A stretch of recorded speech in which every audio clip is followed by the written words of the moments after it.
myself from the stream and edit it. So, all right, folks, we are live. Happy 4th of July. I am Nick Kendell, joined today by Erick Trickel. Luke is off today. We gave him the 4th of July off. Unlike myself, I know, Eric, you have a kid, but Luke wanted to spend the day with the family. I'm actually here in Iowa City myself. I took a nap today. That's been my 4th so far. But how are you doing? Thanks for joining us. Hey, doing pretty well. Glad to be here. After last night's the Valley Deep Divers, it's been just basically just getting rest. Haven't been doing much. Wife's at work, hanging out with the daughter, working. I've been working too, trying to get stuff ready for the next batch of player profile videos that I'm working on. So just been doing that, basically just relaxing. Well, that's awesome to hear. Let's see how the chat is going right now. We see Ernie already coming in here. Ernie's always one of the first people. Denver Broncos #1. Ernie, you're #1 in our hearts. We have Terry Randall. I'll hit him in succession here. Horse, Cock, and Locke. All right. Good job. Good on you, Terry. Also, happy 4th Broncos country. Speaking for all of us there. And also happy birthday to everyone. Happy birthday to Terry's beautiful grandma. We love that. Yeah. Obviously, part of Broncos country in our mind. So to Taylor Vamp, Young Hog. Appreciate y'all guys coming in today. It's the 4th.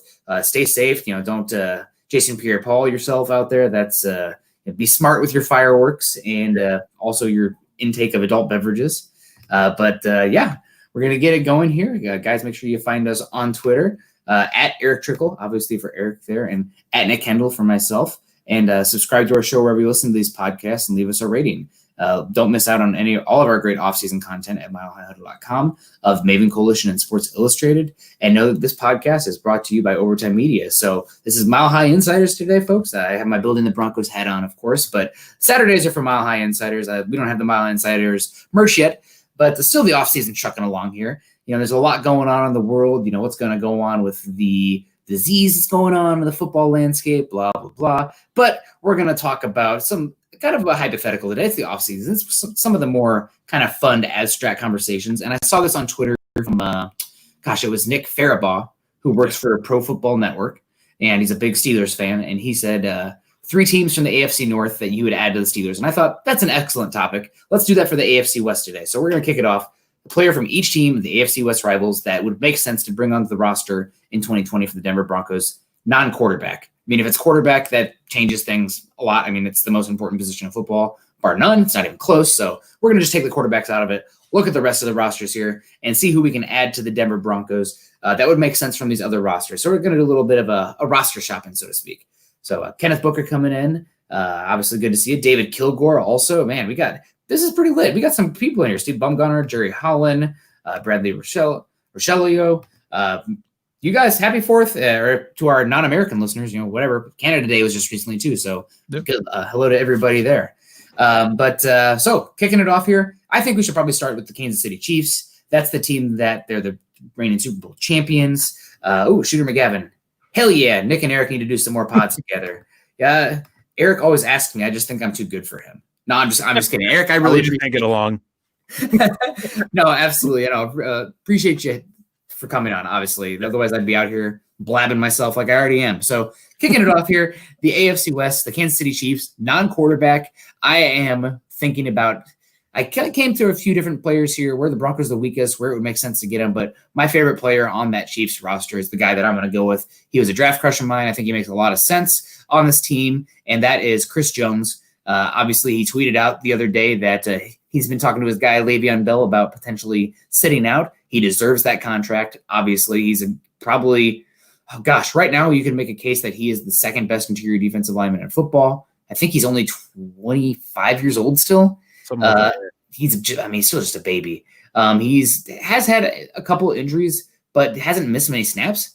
So that's really important. I know that Broncos have Shelby Harris. I know that they have Jarrell Casey already, some young guys, but Chris Jones is such a dynamic interior pass rusher, and he's good against the run. He's long. He can play multiple techniques. He would take this defense from a top 5 to 10 unit to almost rubber stamping them for top 3. Yeah. So Chris Jones is the guy I'm going to go with there to add. I've always been envious of him. Or the Chiefs for getting him. That's the guy I wanted in that draft instead of Paxton Lynch. I hated Paxton Lynch because I wanted Chris Jones that bad, and he made me look pretty smart for that. I think our Chris Jones love was something before we even knew each other really or like talked. And I think that's one of the first things we bonded over was how much we loved Chris Jones. Yeah, it definitely was.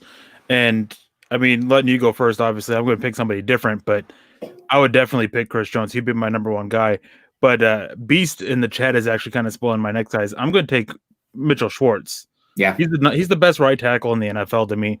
And I mean, with Juwan James always struggling to stay healthy, but yeah, I'd take Mitchell Schwartz, plug him in there at right tackle, and there you go. You're good to go. Yeah. I can't remember if he hasn't missed many games, if any, during his career. So he's very reliable with that. Just a great pass blocker, great run blocker, just that guy. He's that leader.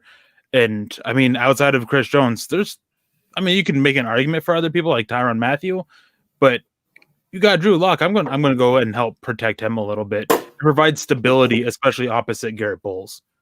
Yeah, absolutely agree with you there. I think that was the one that stick out to me besides Chris Jones. I hate him. I'll just call it point blank. I do think that it would be interesting to add Tyreek Hill. I know the Broncos really went hardcore with wide receiver in this draft, but Tyreek Hill is probably the most unique receiver in the NFL because that speed he has. I mean, he's gotten so much better as a receiver every single year, but he's not just a receiver; he's a gadget guy as well.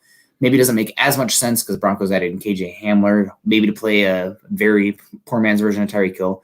But if we were outside of the character, the past issues, I think you have to make an argument for him. Yeah. We can talk crap about him because, hey, we're talking hypotheticals.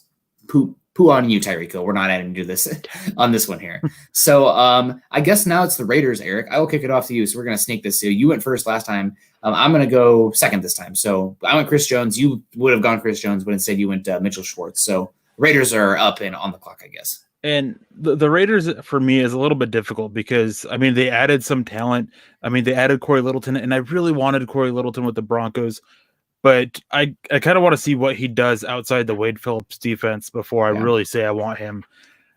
So, again, I'm going to go back to the offensive line. I think that the Raiders happen to have the best center in the NFL, Rodney Hudson. I know we just drafted Lloyd Cushenberry, but being able to go and solidify the interior of your offensive line with Dalton Reisner and Graham Glasgow and then Rodney Hudson, so you have pretty much a certainty at all three spots. Yeah. I mean, you're going to be able to run the ball inside because Rodney Hudson is such a powerful run blocker.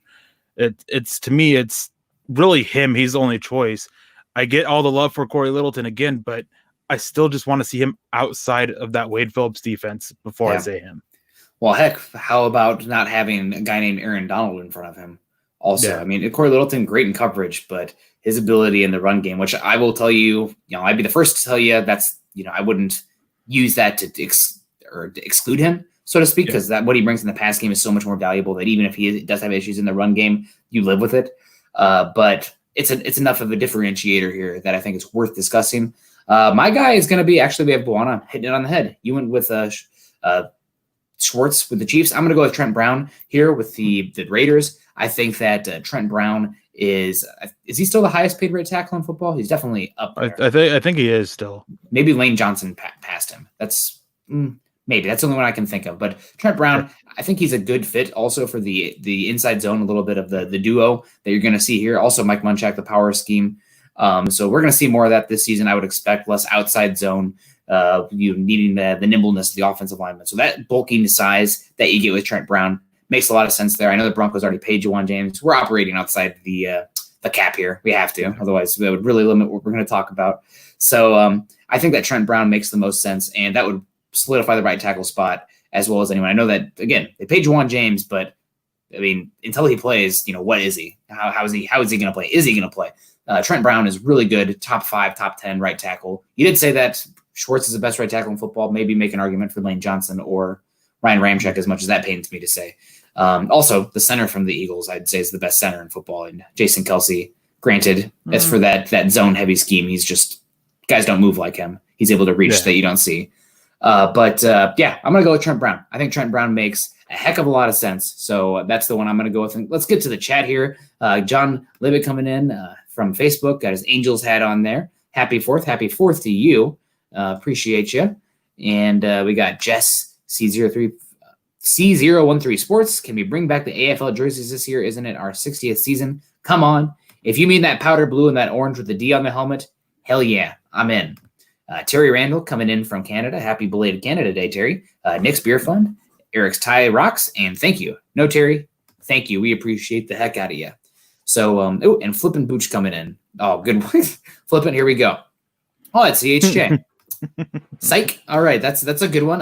We'll go on to the Chargers now. I'm going to add we added one of my favorite defensive players, Chris Jones. I'm going to add my singular favorite defensive player in football. It's not on the Broncos, in Derwin James. Now, there is something to be said about Derwin James's fit in this defense with how much, you play with the two high safeties, where Derwin James, I think, is a little bit better, where you have that really dichotomized free safety to strong safety position, much more of that Seattle style cover 3, or even the Wade Phillips style, where you're going to use much more man coverage, and that, that TJ Ward, where he's not playing as deep as much, he's coming down, being more of a physical presence. I don't care. Derwin James is one of the best players in football when he's healthy. I mean, we saw him last year, the difference that he made in that Chargers defense coming into that game with Drew Lock. That Chargers defense was not having the best season last year. Derwin James came in and they immediately became a top 5 defense. He was that good. The Chargers 2 years ago had I believe it was the worst defense in the NFL against tight ends. As much as, maybe you Bronco fans screaming about the linebacker position would be shocked by that. And then Derwin James came in, and guess what? The Chargers became the best team in the NFL against tight ends. And that's because of the position that Derwin James plays and just what a unique player he is. So I think he's the best safety in football. Maybe make an argument for Justin Simmons, maybe make an argument for Minkah Fitzpatrick, but Derwin James's game is incredible. I think he's the guy to add here, and I'm pretty much playing 3 safety sets the entire time once you add him. I mean, he's just going to be my slot guy. He's going to play a lot of zone. He's going to play slot. He's going to dominate. Yeah, and looking over the Chargers roster, I just got to say it's a little bit easier to find players to make an argument for with the Chargers than it was with the Raiders. I mean, there was only like maybe 2 other players on the Raiders that I saw that really I could kind of see an argument for. But you're going with, obviously, I would go Derwin James too. I think that he is probably the second best defender on that Chargers defense, but he's the one that could have the biggest impact for the Broncos. So for me, I'm going to go with who I think is the best player on that Chargers defense, who may not who would have to find a interesting way to have him fit into this Broncos defense, and Joey Bosa. I mean, he's just such a talented pass rusher and everything. And with how the Chargers use him, they use him as a 5 tech in their base packages. They use him as a 3 tech. They use him all over that defensive front. And that provides a piece that you can sit there and you can go do that with. You can pull Von Miller or Bradley Chubb out and put Joey Bosa in and still not lose anything. So definitely Joey Bosa, because adding yet another pass rush to this, especially with the concerns the Broncos have with their secondary, I mean, getting after the quarterback, that's going to be the answer to help solve those issues, help at least keep those issues in the secondary a little bit minimized. But of course, as I said, if Derwin James, if you didn't select him, I would definitely pick him too. Yeah, he is. That's the thing too. I thought about Joey Bosa. I thought about Melvin Ingram. I even thought about Austin Eckler, just because to get a receiver like that at the running back position. Granted, running backs #don't matter. Just jokes aside. But I think Derwin James is just such a differentiated player. Like you talk about Joey Bosa, and while he is incredible and there's more positional value there are pass rushers I can think of that are either on the same tier or better than him. Derwin James is just, I mean, I can't think of a player that mimics him. Some would argue that Jamal Adams, but Jamal Adams plays more pure box, and I think he just doesn't offer the coverage ability that you see from Derwin James. So Derwin's the guy for me. I don't know. I obviously had a huge crush on him. And as I said, I would definitely agree with you, but we're just trying to be have a little bit more of a variety here. I'm not going to pick the same guy. And my thing too is, how much longer do we have of Von Miller? Mm-hmm. How is Bradley Chubb going to come back? So adding Joey Bosa for that is who the guy can just wreak all sorts of havoc against the opposing offenses. We've seen him cause so many problems for the Broncos over the last couple of years. I mean, so he just makes a lot of sense. I did think about Casey Hayward to try and help those issues in there. I did think about that linebacker, Drew Tranquill, but it's kind of like, how much of that was that rookie year kind of thing? And is he going to be able to sustain that success? And I also thought about Keenan Allen and Austin Eckler too. I mean, just keep adding weapons to the offense for Drew Lock. But ultimately, pass rush, to me, that's still how you win in your defense right now. So pass rusher. Absolutely. I guess the only one here that came to my mind later that I might have considered going back to the Raiders, maybe Darren Waller. I mean, I feel like a lot of people, tight end too is not something sexy to talk about, but I feel like that's a conversation that I've been interested in having, just because the tight end position for the Broncos is, after Noah Fant, it's just a list of names. I mean, it really, like, who the heck knows what it's going to be? And with the shortened offseason, with the weird preseason, how that's going to shake out, your guess is as good as anybody's. I mean, we could ask the chat, what do you guys think tight end 2 is going to be? I guess based on the contract, you'd assume Nick Vannett. He's kind of that more typical Y tight end to Fant as being the F, especially in the Shermer offense, where you're going to have more dichotomized tight end positions. But man, after that, who the heck knows? So Darren Waller, even though he is, again, a little bit more of an F, if you can go Noah Fant and Darren Waller and get 2 or 3 linebackers on the field and then pass. I mean, talk about the options on offense from the 12 personnel. And another guy that I considered for the Raiders was Max Crosby, but he was another pass rusher, and just the guy who had a strong rookie year, but it was just a rookie year. Is he going to be able to sustain that success? And then I actually had it pulled up, and there really wasn't anybody else like that just stood out. You want to go with a rookie like Henry Ruggs, but I mean with Jerry Jeudy and KJ Hamler, kind of gets a little bit redundant. Darren Waller makes a lot of sense. I could see the argument for Josh Jacobs, but to me is, first of all, the running back position being valued the way it is. No thanks, I'll pass on that. And also the thing is we still haven't seen much of him as a receiver out of the backfield, and we already have a good running back in Phillip Lindsay. So we don't need to double up on that. We need guys who can help complement that skill set a little bit. So why Melvin Gordon was brought in, and just there wasn't a need for Josh Jacobs within this running back room, really. No, absolutely. That's a good point. Josh Jacobs is somebody I'll be targeting in fantasy drafts this year, just because I think they're going to utilize him very much. I mean, if you can take the ball out of Derek Carr's hands, typically that is the direction that they want to go. Honestly, the only person that wants to get the ball out of Derek hands or get the ball out of Derek Carr's hands more is Derek Carr. Yeah, the guy, don't even breathe on me. I'm going to ground the ball. So got Bus 49 coming in. Happy 4th Broncos country. Bus 49, he's even got the emblem there. So that's a nice little insignia you got going. Darian P. Darian, I have not mentioned my Iowa Hawkeye fandom yet until now, so I got to give you a shout out. He likes to give me a hard time. The GOAT pod today. Oh, appreciate that, Darian. My 2 favorite MHH analysts. Well, you know what? We just got to ask you now. Come back in. Who's your favorite? No, I'm just kidding. We won't put you in that one. There's enough room for all of us here today. And Kenneth Booker coming. Happy 4th, Nick, Eric, and everyone in the room. Appreciate the heck out of you guys. And Jess coming in again. If we don't do throwback jerseys, can we make our color rush helmets our primary helmet kind of over the current logo? I agree. I think the current logo is a little tired. It's too busy, and that original D, it ties the team to the city of Denver. And it's just so clean. I prefer the clean. I mean, the one that's going on right now, granted, I'll tell you, I spent too many hours doodling in class, not paying attention, working on the Broncos logo from memory, that I can do it now by memory. I'll have to kind of work on that D, especially with the arms. Those kind of make it a little harder to doodle. But I definitely agree with you. Jess, that bringing back that Broncos uniform, especially the color rush uniform, if they can make that the full-time one, I'd be about it. Personally, I like it, the powder blue, the lighter blue a little bit more, but because there's just so many navy blue teams. But I'm with you. Yeah, for me is I get a lot of flack for this because my thinking on the uniform is the same. Is I'm not one who really cares about it. I do like the old logo, the old emblem a little bit more, the D that you were talking about and everything like that. Yeah. Do like that a little bit more, but for me I'm there to watch the game. The uniforms is just kind of just mad to me. So not something that I've really ever thought about or talked about really. It's why whenever you make your edits on Twitter, I don't really go out there and quote tweet it saying anything, just because I don't really have much of an opinion on it. Well, do you agree that those yellow and brown ones are hideous? The vertical I love the yellow brown ones, man. Oh. Would I want them to be the full-time uniforms? No. But I really liked it. And part of the reason why I liked it is it's so ugly. I mean, I look at myself in the mirror every single day, so I'm used to seeing ugly. So, man, I do like those uniforms a little bit.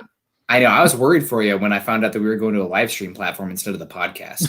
I was like, oh, man, his face is going to... No, I'm just kidding. I'm just giving you a hard time. Guys, we give each other... Eric and I, if you guys knew our relationship at all, it is constantly back and forth, giving each other a lot of shit. So don't be offended. We're not offended, if that's possible. Yeah. But yeah, no, let's see. We got more chats coming in. Here we go. Kenneth Booker, always coming in with good questions here. Why is the draft such a crapshoot? Guy picked in the first round, trash, undrafted free agent, Pro Bowler, Teams are constantly missed on drafts. Cleveland missed their first round picks for like 10 years straight.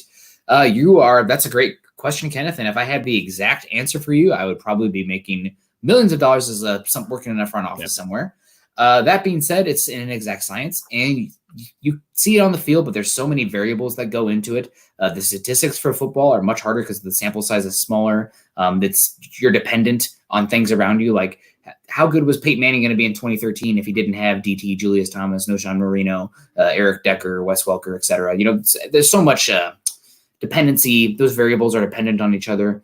Also, I think the biggest key element is the human element. You draft a guy in the first round, Paxton Lynch has the tools, a lot of good stuff going on there, and then doesn't have it mentally, doesn't have the heart. Or then you have a guy like Monty Ball. That was okay there for a little bit for the Broncos, but alcoholism. So there's always that human element that you can't really you can't put your finger on. You can best guess. That's why they do all the meetings. That's why they talk to the coaches. That's why they do those background checks, digging up stuff from the guys, heck, all the way back in elementary school. Like they know if you were in detention in elementary school, I guarantee it. But still, it's the human element. You're never going to be able to get that 100% right. And it's always going to be a crapshoot. But if the teams, even if they can get a monicum of better analysis, understanding the guy a little bit better, that makes all the difference. Yeah. I mean, as you said, there's just so many variables that you just can't quantify. What's their work ethic like? I mean, in the case of Paxton Lynch, he was praised by his college coaches for his work ethic. Then he comes to the NFL and he just wants to play video games. Like he always made himself the starting quarterback on the Broncos on Madden. That's where he was a football god, so to speak. That's what he wanted to do. Then you have other players who they want to be something, and then for one thing or another, injuries. In the case of Jake Butt, there's variables that you just can't quantify. That's what it comes down to. Work ethic, injuries, character, attitude, things like that we don't know what's going to come up. I mean, who was the one player that position change? I think Chris Harris Jr. is a really interesting one because he played safety at Kansas, which is a barren wasteland for football. I mean, despite them having Chris Harris Jr. and Aqib Talib, I'll never understand how those two came out of Kansas. But Chris Harris Jr. played safety, was solid there, moved to cornerback, and on his way to the Denver Broncos Ring of Fame whenever he hangs it up and is eligible. Yeah. So there's always things that can change. And then, then with some players, like we saw it with the guy with the Jaguars, Blackman, Justin Blackman. Yes. With the guy who has issues staying clean. Devin Still, a defensive lineman for the Bengals. He wanted to be a football player, but his daughter got diagnosed with cancer, so he couldn't focus on it. So there's just so many variables. Not just the human element, but just these variables that you just can't quantify that go beyond medical stuff. Yeah, absolutely. I definitely agree with you there. Looks like Jess was actually talking about the brown and yellow uniforms instead of the old school, like the 80s one. So, man, I don't know.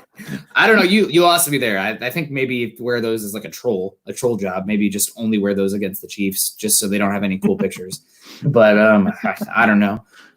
Darian P coming again. Why don't teams dish out more Mariota type deals? I mean, I guess you kind of saw some this year.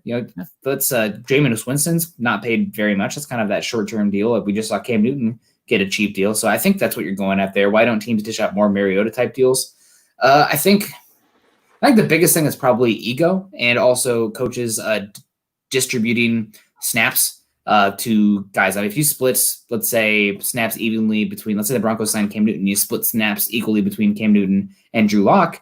Are you robbing Peter to pay Paul, I guess, so to speak, while also potentially harming the ego and not giving that locker room that definitive guy to look for? But then you can start to develop different camps in the locker room, and then things can get messy. So I guess that's the best argument I can give for why teams don't dish out more Mariota type deals. I mean, I think we see not a lot, but we see a decent amount of them every single year. And I think that one big reason for it is that players just don't want to take them. It has to be the right situation, has to be the right fit. There's a lot of stuff that goes into it on the player's side that they just don't always want to take those kinds of deals. So I think that's one reason why we don't see them happen as more often than we do. Yeah, and I think we've had this come in a couple comments here. I'm going to highlight Stephen Baumgartner. Stephen, thanks for joining us. I don't know if I called you out yet, but happy 4th of July to you. Any word yet on the Justin Simmons deal? And honestly, Eric, I'm not the guy with this, despite this being the Mile High Insiders. Luke's a little bit more of the guy at the facility talking with people, although with the rules due to what's going on as far as infectious disease, because we're not allowed to say that word because YouTube. I wish I could, man. Being an epidemiologist, that's a weird thing where you can't talk about it, but you have to talk about it. But any word on Simmons, I feel like you probably have a little bit more of a insight on that than I do. The last I heard on this was that Denver, they want to get a deal done with him, but they're not overly pushing trying to get a new deal done with him. Yeah. And the biggest reason for that is because of this thing that we're not allowed to say going on in the world. There's this talk that the cap next year is going to take a hit, that it's actually going to go down instead of going up. So a lot of teams are kind of want to sit and wait, get more answers about that. And Denver's basically willing to let Simmons play out the contract, the franchise tag this year, then see what happens with the salary cap. And then if they need to, tag him again and then work on a new deal from there. Basically, It's just situation in the world, just kind of put a hamper on getting an extension done a little bit. For Still sure. Time, though. Still some time. July 15th? Yeah. Is that correct? Okay. Yep. Brian Greenfield with a great point here, bringing it back to why got some guys busts. A lot has to do with the team drafting high or bad teams, and that's not a great situation for even the best college players. And that's a good point. I mean, the culture in that locker room is already there. I mean, the Raiders, the Patriots, they're not even the best drafters, especially day two, it seems, as of late, but they'll get in guys, and they just have this culture where they'll break them down, and they'll find a spot for you to succeed. And, that has a lot like a team like the Browns, drafting great players every single year, but unless it's that quarterback that can take over a game, which obviously they haven't had since, Kozar, who knows? But that's a great point. That locker room just kind of it permeates, it penetrate. That's the wrong word. They just kind of go pervasive. The toxic culture and just the losing culture. And the Broncos were trending that way too. I mean, you heard him talk about it with the world of suck. Does seem like they got a shot in the arm with Locke and a couple of really good draft classes. Credit to the coaching staff, credit to Elway, credit to the players, the guys they brought in. But that's definitely a great comment there from Brian Greenfield. So appreciate that. That's a big one. A lot of people don't talk about that. In the draft community, I feel like they talk about it a lot, where like a guy you love coming out and he gets drafted by a bad situation, and that's the reason he fails. Not because the player fails, but the situation is the reason he failed. So there's no accountability for the draft analyst. But the answer just happens to be somewhere there in between. Yeah, situation does play a part in it, but so does the player. I mean, There's no doubt about it. You do need the right scheme and everything, but you also want the player to sit there and put in the work and the time to try and better themselves. And one of the common ones I bring up is, if Tom Brady doesn't go to New England, does he become Tom Brady? We don't know. It's a wonderful question to ponder when it comes to this kind of conversation. Yeah, absolutely. And Eric, you don't have to answer this one if you don't want. You can kind of give a half answer here, but David Kilgore coming in. Is it true you get paid for living in Alaska? And how much do you get? He gets paid in whale blubber, actually.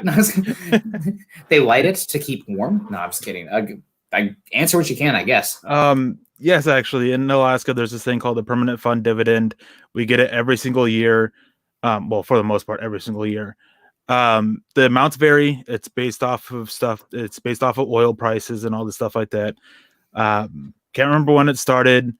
I know that we've gotten as little in my lifetime. We've gotten as little as about, I think, $500. I think, but we've also gotten up to like $3,200. Normally we get them in October. This year, because of what's going on in the world, they actually boosted it up. So July 1st, actually, just a couple days ago, is when we got our permanent fund for this year. Well, congratulations, I guess. We do not get paid for living in Iowa, but we do get a lifetime supply of corn. No, that's not true. Don't come to Iowa for the corn, guys. Although that would be pretty sweet. Kenneth Booker coming in here. One thing that Bulls does well is tackling.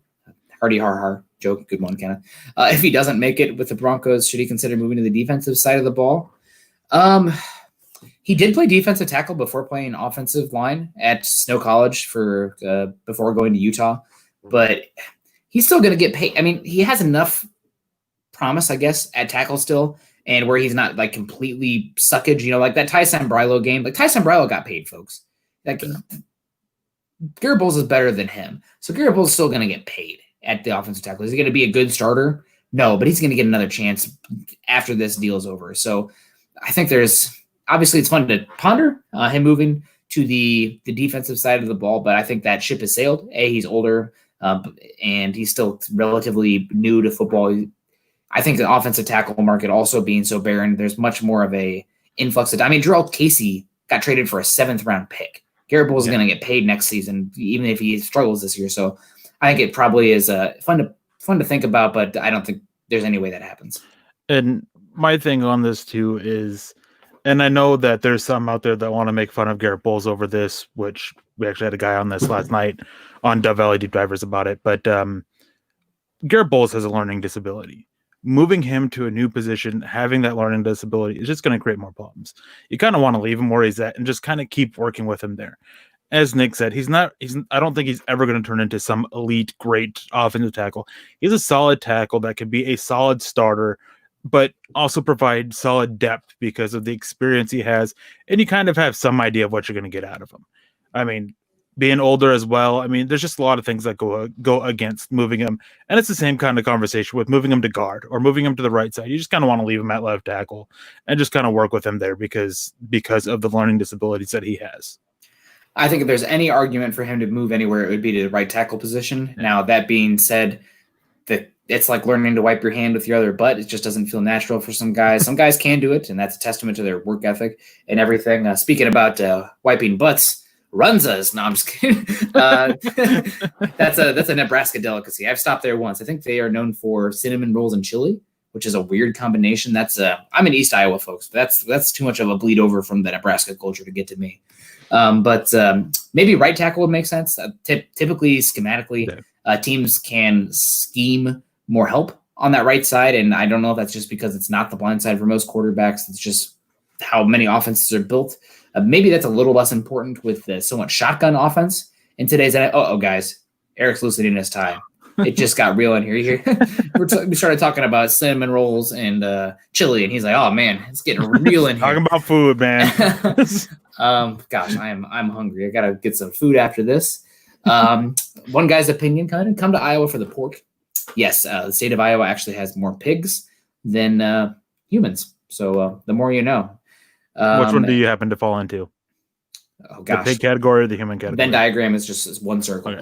Okay. Casey's Pizza, also another classic.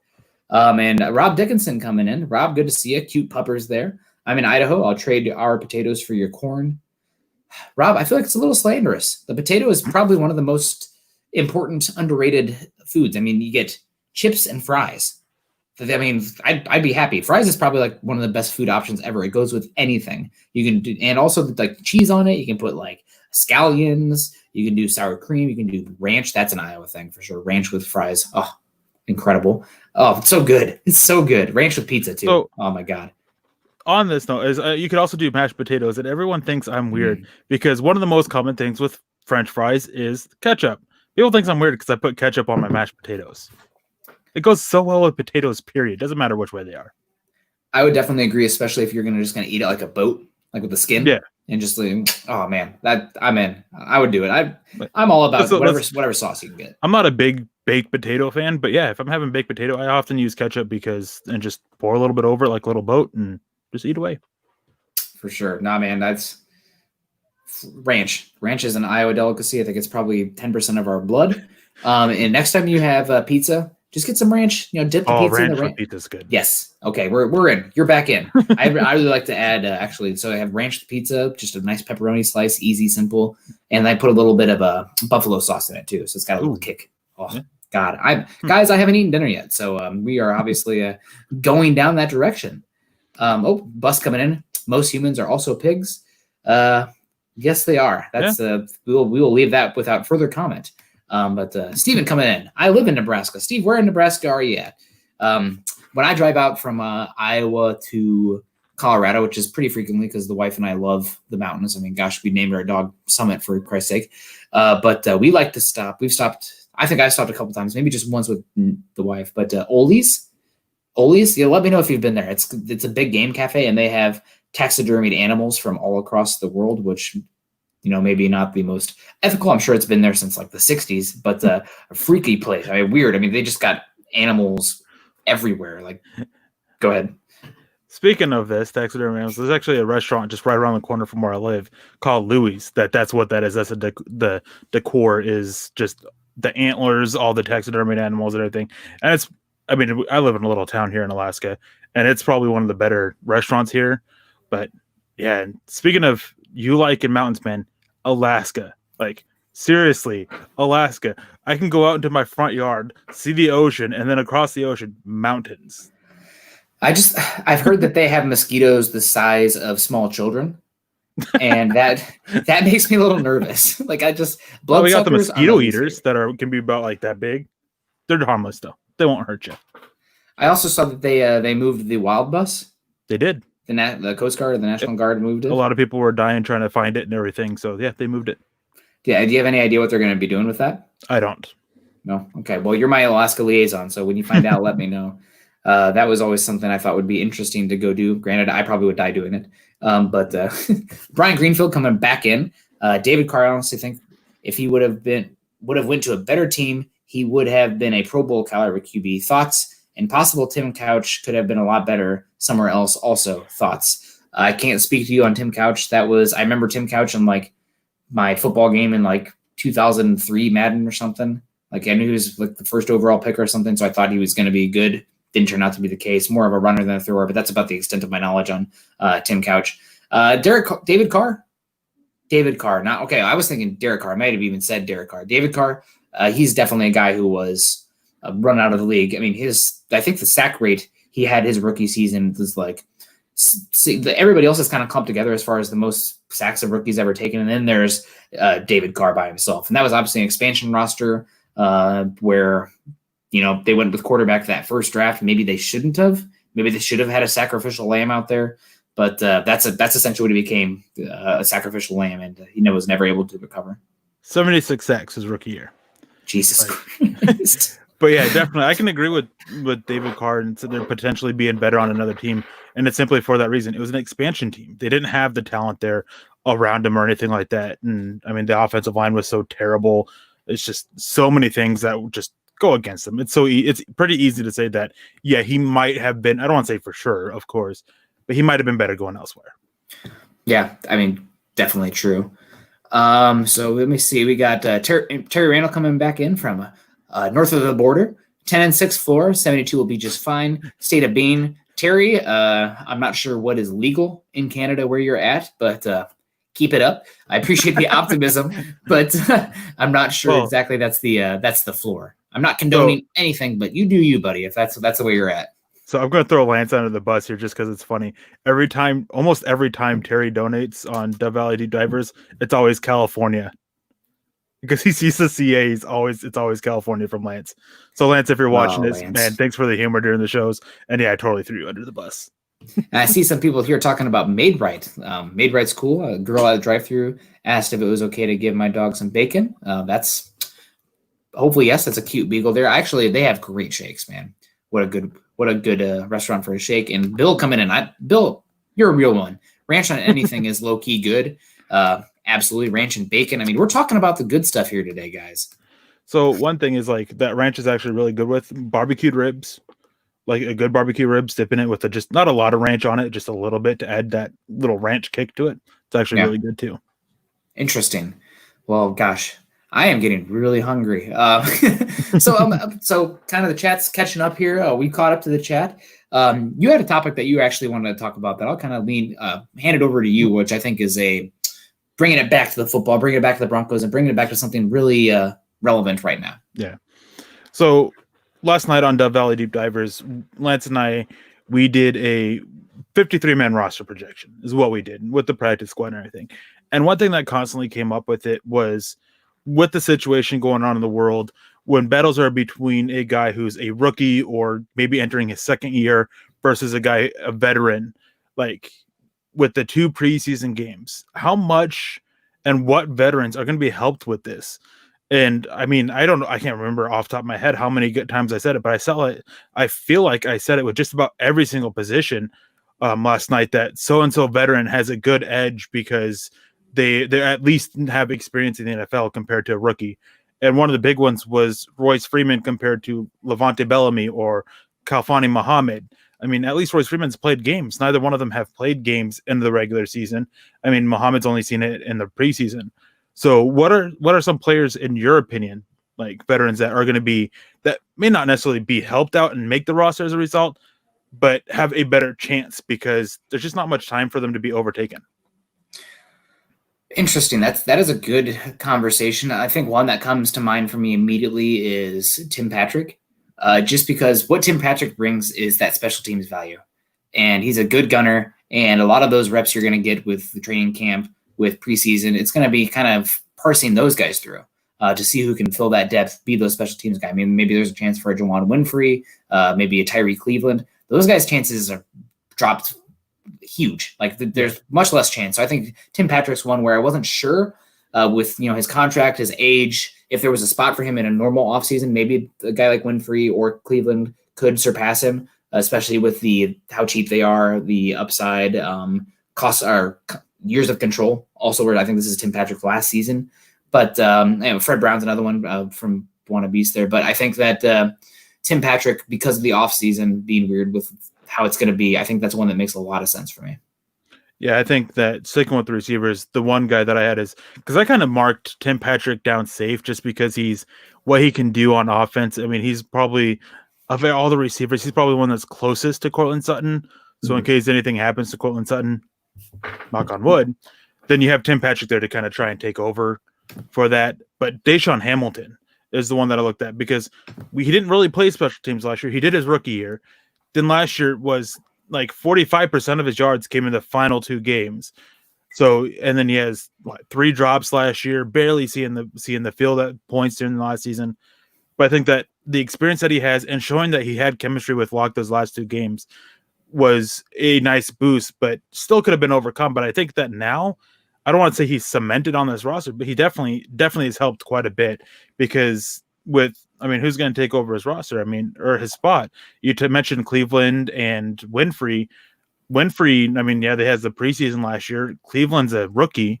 So it's kind of curious. And it's another thing that's going to be curious too is what's going to happen with the rosters this year and the practice squad. There's been a lot of stuff coming out about potentially seeing an increased practice squad for the year of like 20 guys instead of 12. There's also been conversations about seeing an increased roster size for the season. So, I mean, that could definitely throw a whole bunch of wrenches into this whole conversation too. So talking about it on offense, let's go to defense now. Anybody on defense that would make sense for you as somebody who maybe if in a normal offseason, they'd be sweating a little more, but with this offseason now it's going to be weird. Maybe they're a little safer. Well, the one guy that really came to mind last night when we were talking about it was Trey Marshall.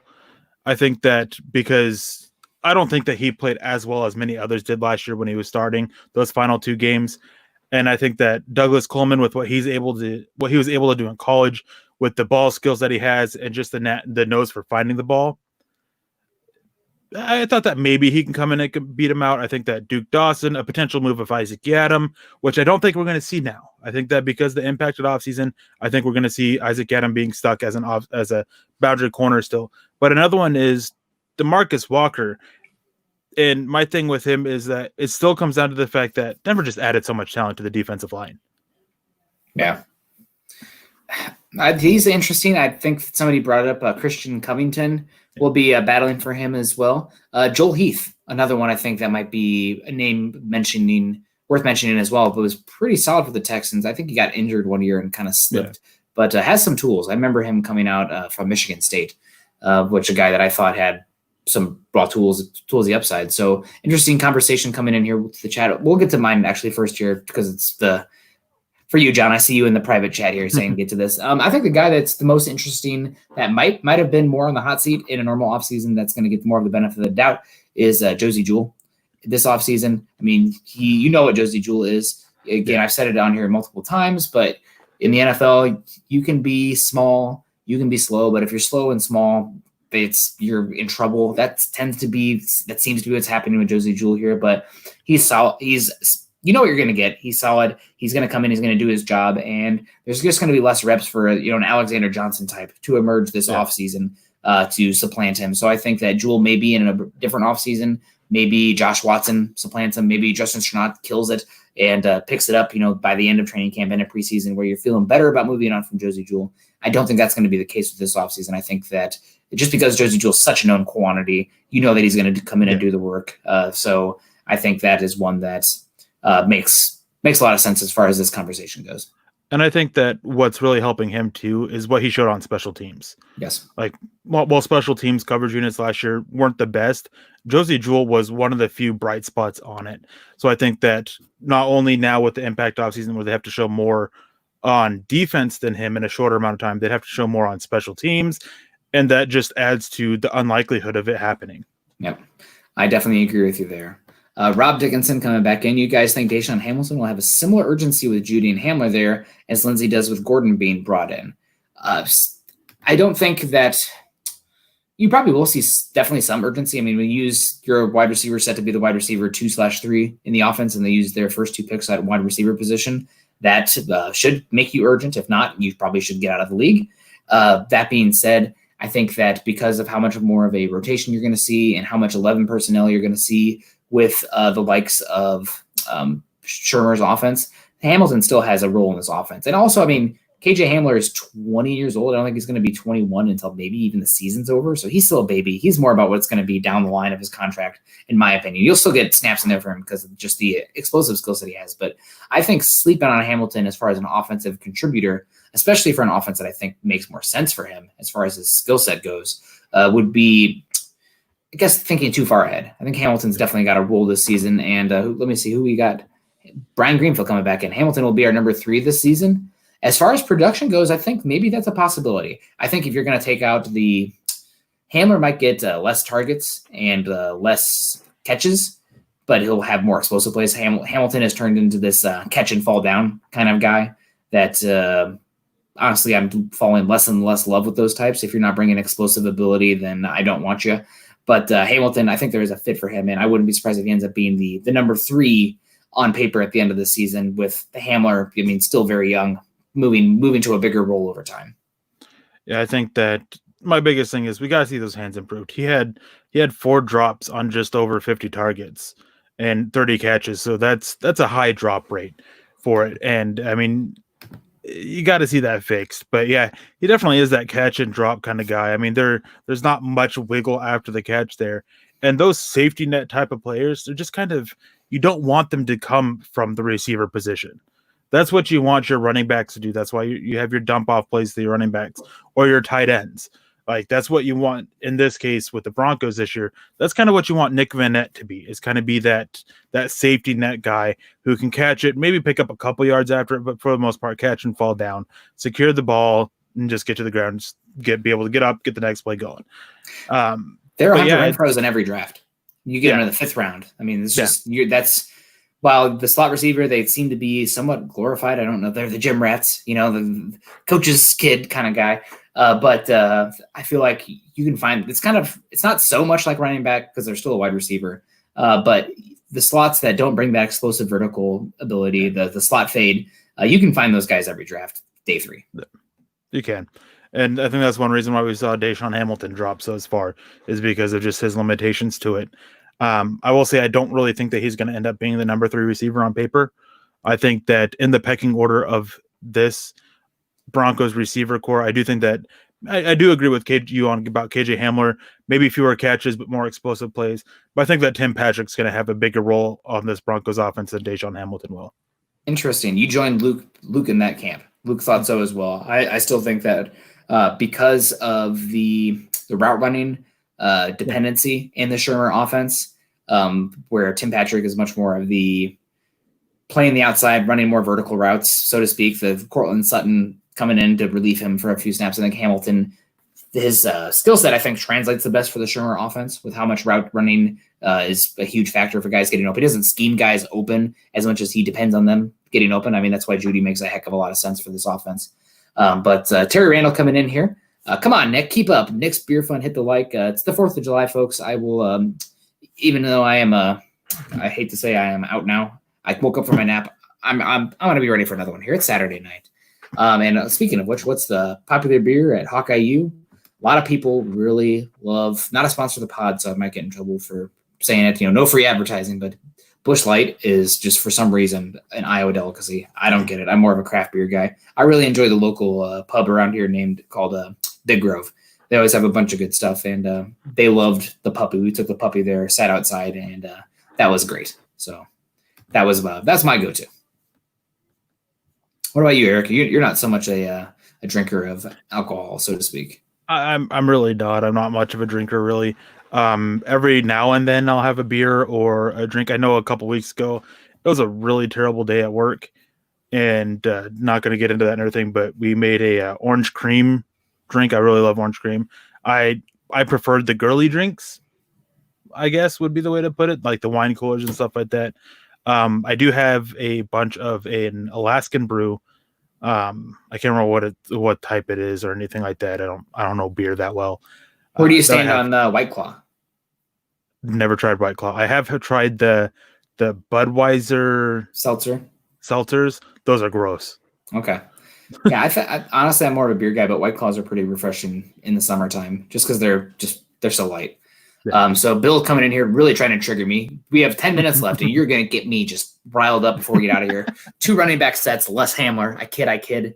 Thank you for adding that. I kid, because that is something. Imagine taking off a better pass catcher or a blocker, so you have the misdirection for a running back position. Now, if you're running like the Veer Ops offense and you have a Josh Allen type running back in the red zone, maybe two running back sets where you have different directions you can go makes some more sense. But I don't want Drew Lock running so much design quarterback keepers if possible. Yeah. I mean, he's a solid athlete for what he is, but he's not, Josh Allen running around like baby Cam Newton out there. That's so the 2 running back sets. Maybe from time to time, but either way, you're taking off a better blocker or a receiver to do so. And I just think that's silly. There's only so many ways the ball can go when it's a run play, right? Unless you're like, we're really talking about doing the option here, which there's obviously adding the turnover potential there. If anybody's played any college football video games, option's very fun, but you're fumbling it probably 10 times a game. But I think that the 2 running back sets, it just does not make sense to me analytically. No. It just doesn't. I mean, and even this, and on that note too, is as you talked about a little bit earlier, it's just a matter of taking out a better, more versatile weapon. I mean, both the Broncos running backs, I would probably put them as like the 5th and 6th most valuable weapon on the Broncos offense. So are we really going to want both those out there over the guys above them? I wouldn't. But yeah. I mean, it's not a bad problem for the Broncos to have. But it's just not something that you'd want them both out there on the field. I mean, maybe a couple times a game to try and keep defenses off on their toes a little bit. But I mean, more than like 5 times, like I'm not a fan for that. And it would make more sense if the Broncos had an Austin Eckler type, where let's say you isolate him on one side of the field against a linebacker. I feel pretty good about that. But if you're sending Melvin Gordon or Phillip Lindsay against the linebacker on one side of the field with like trips on the other, it's is that guy even going to get open against the linebacker? I really don't know. With Eckler, that's a real threat. Yeah. But I don't know if you see that from either of the Broncos running backs. So it's fun to talk about. Obviously, in Madden, you can kind of do some fun stuff there, but I don't think outside of maybe being 1 to 5 snaps a game, it doesn't make as much sense. Honest to God, I'd rather use a fullback like Andrew Beck rather than 2 running back sets. Now, not great. Just don't make that be your main takeaway today. But the 2 running back sets, I don't love it. So definitely want to have some pause here for some station identification. Guys, this is the Mile High Insiders podcast. We appreciate y'all for being here today on the 4th of July, the birthday of our great country, America, USA. 220 years old. Hey, man, this doesn't look a day over 211. Follow us at MHI_football pod on Twitter. Guys, go to holduppod.com, get your swag on. I do like your guys' Dove Valley Deep Divers hat. I will say there's some reason it gives me a little bit of a Duke vibe from that, like the blue to the D. But there it is. See, that looks like Duke to me. I don't know what it is, especially the O. Yeah, I can kind of see it. But granted, I think Duke has some sick stuff. Like Coach K, it's a nice one. There you go. We got the Building Broncos there. We got the Dove Valley Deep Divers. Go there. Also, I think most importantly here, we just passed 7,000 subscribers this offseason. We're trying to get to 10K, guys. Let's just keep it pushing here. Subscribe, like, share. We appreciate y'all. Drop a like right now if you're watching on Facebook. That would mean a lot to us.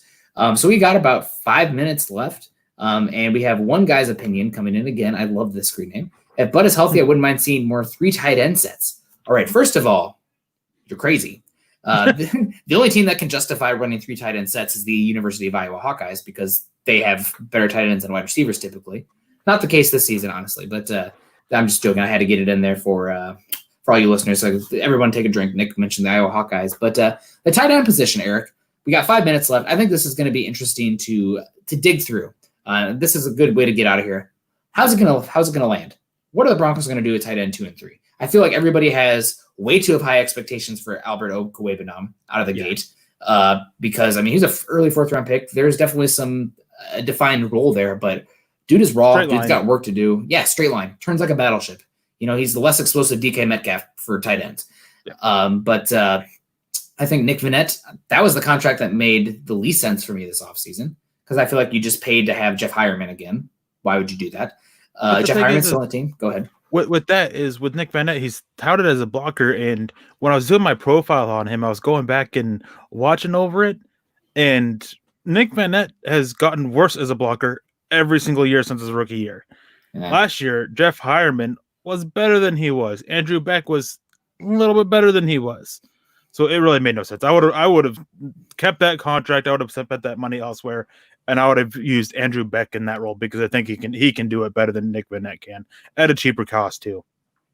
Okay, so I definitely will. I guess I just run through some of these names. Let's say even first off, rosterable. Is this guy even going to make the team? Noah Fant, obviously yes. Tight end 1. I think he's going to be in for a big year. I think people are sleeping on Noah Fant, honestly. I agree because so many people are talking about the wide receivers. I think Noah Fant. Sorry, Beast. Yeah, I think. I mean, he'll eat his words. We all want Noah Fant to succeed, so that's okay. He'll be the first to tell you that he's going to pull for Noah Fant. So, yeah, I see the thumbs up there from you, John. So number 1, Nick Vannett. I think odds-on favorite for tight end 2. You pay him. I think it makes the most sense. I don't get the signing still. I think very redundant with Hireman still on the roster, but I think Nick Vannett's probably the guy. I think that Nick Vannett, I think that they want him to come in and be that number 2 tight end, provide that blocking for him. I do think he makes the roster. It'll take a lot for him not to. Okay. Yep. That's definitely makes sense. And I think maybe there was a chance the Broncos could have moved on from him when the compensatory formula would have bared for them. That way, if they would have moved on from it, maybe they were going to get one.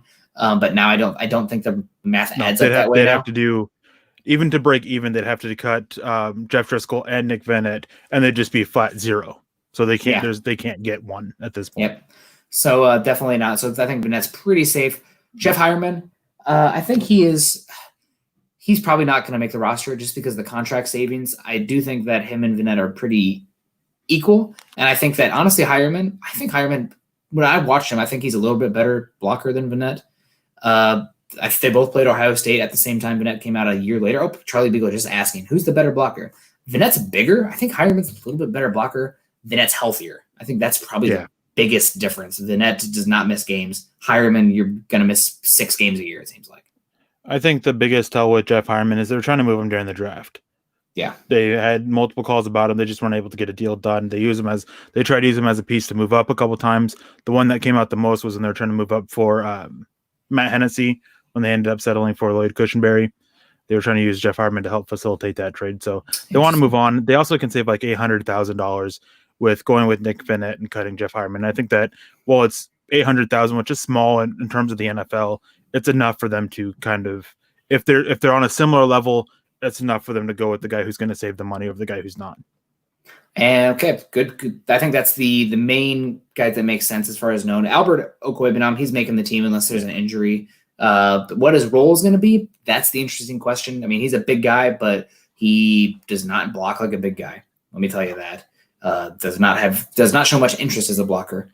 Looks like Tarzan blocks like Jane. Yeah, that's a good one.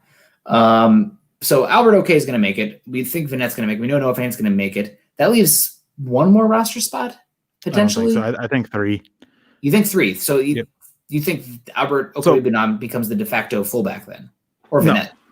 No fullback. So here's the thing with it is my thinking is, and I'll probably be wrong on this. I have no bones about admitting that at this time, but I think that with the ability to call two up off the practice squad, I think with Beck, with what he's able to do, you try and get him onto the practice squad and have him be one of those two guys that you call up to be that fullback when you need him, because then that way you don't have him on the roster full time, and you can kind of go week by week depending on what you think you might need. If you're looking at a game where you might be using a fullback a little bit more often, well, there you go, call him up. If it's going to be a week where you're not going to need to use him all that often, well, there you go, you can call somebody else up. So I think that's what I'm looking at. So really, 3 make the 53-man roster, but that fourth one's the guy that you just keep calling up if needed. Interesting. So that with that change, I'm still going to have to kind of learn how this changes the roster math and everything. But Beck is one that I would have said make it because of that fullback ability. I thought he flashed pretty well there last year. And while he's not the blocker that you see from you saw from Janovich, I think the receiving ability there, the ability to flex out, it's kind of an H-back, fullback kind of position. Yeah. So Beck is one that I think makes a lot of sense. Just throwing out names now, I guess, for the last 3, because we're going to get on out of here pretty soon. You have Jake Butt. Don't forget about him yet. He's definitely become an afterthought, but he's one that's still out there. Maybe practice squad.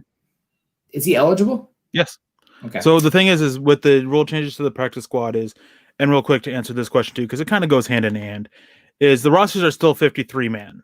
And then you can call 2 up off the practice squad every week, and they revert back to the practice squad after the game. So it's really a 55-man roster, but it's disguised as a 53. It's a weird way. Do they have to go back? Do those 2 have to go back? Yeah. Like, let's say Beck has a killer game. They don't get waived or anything, but they do get reverted back to the practice squad. And it does have to be the 2 you call up. So let's say Beck has an awesome game. Somebody can claim him then. No, because they're not being waived. It's not a typical thing of. Can't you pull off anybody off the practice squad though? Well, you can after he reverts back to it. You can go and try and sign him. But Denver can then at that point just say, "Hey, no, we want to keep you. We're going to cut so and so and bring you up." Okay. Yeah. So, but also with the practice squad is you can have 2 players that have any amount of seasons on them. So Jake Butt, I don't think he falls into the category just for that. I think he's practice squad eligible for a couple other things too. The injuries maybe have a role on that. Yeah, because he only has 3 games played, so he doesn't really technically have even one occurred season. So that's insane. 3 games in 3 years. I actually just wrote up my script for the player profile for him too. So I had to. That's one reason why I know on this that he is practice squad eligible. And the last 2 names here for that tight end position would be maybe there's somebody that's slipping my mind here. You can let me know in the chat, or you can let me know. But Troy Fumagalli, a 5th round pick. I think his time is probably done. For the Broncos, again, you can be small, you can be slow, but if you're slow and small, you're going to have a hard time in the league. And he's a better receiving tight end that gets no separation. He can make great catches, but he's that safety net tight end at this point that I mentioned earlier that teams want more from. That because typically your safety nets, those are the guys who can be good blockers. And also slide out and get that. And that's not what he is. Yep. Because if he was a great blocker, then by all means. But because he's not, that's just, you don't get much value there. And then the last one, interesting name to throw out, Austin Fort. That's a practice squad guy that would be interesting for me. Obviously, blew out his leg in the Hall of Fame game, but was killing it in camp before that. Yeah, I definitely agree. He's another guy that, depending, like if they cut Jake Butt and he gets claimed, or if they cut Austin Beck and he gets claimed off a waiver or something like that, then Austin Ford, I think, would be kind of like that number 3 guy that they try to get on the practice squad, because Austin Ford, he has that ability to play fullback too. He did that a little bit at Wyoming, so there's that versatility with him. So, Charlie, I have no idea what this question means. How are you as a lake punter? Last night I was sharing a story. I told you in the group chat a couple weeks ago about how I almost drowned. Yes. So where that came from was we went to a lake and I was trying to swim out and get a football that I punted about halfway, 3/4 of the way across the lake. I was trying to swim out and get it, and so that's where the lake punting comes in.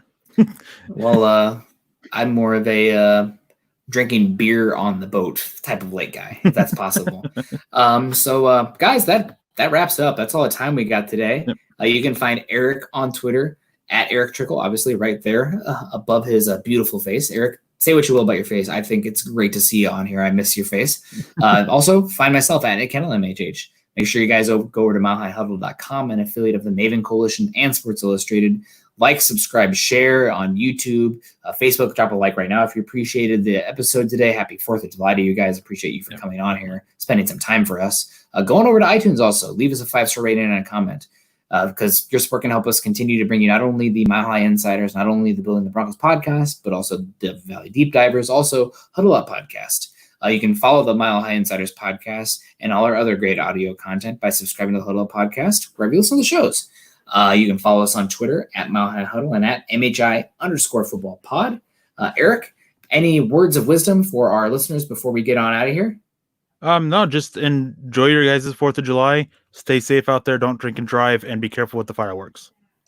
Absolutely. And thoughts to anybody out there dealing with PTSD or pets that are in the same boat. Speaking of pets, I hear my wife telling the puppy no, probably being a jerk to our cat. So that's my cue to go. Appreciate all you guys. Happy 4th of July. And we'll see you. I guess I'll see you on Tuesday. Eric, thanks for joining us. And happy 4th to you. Your happy wife, 4th to you, man. kids. Yeah, appreciate it very much. Thanks for joining us. And appreciate all you guys. Have a good one. And always go Broncos.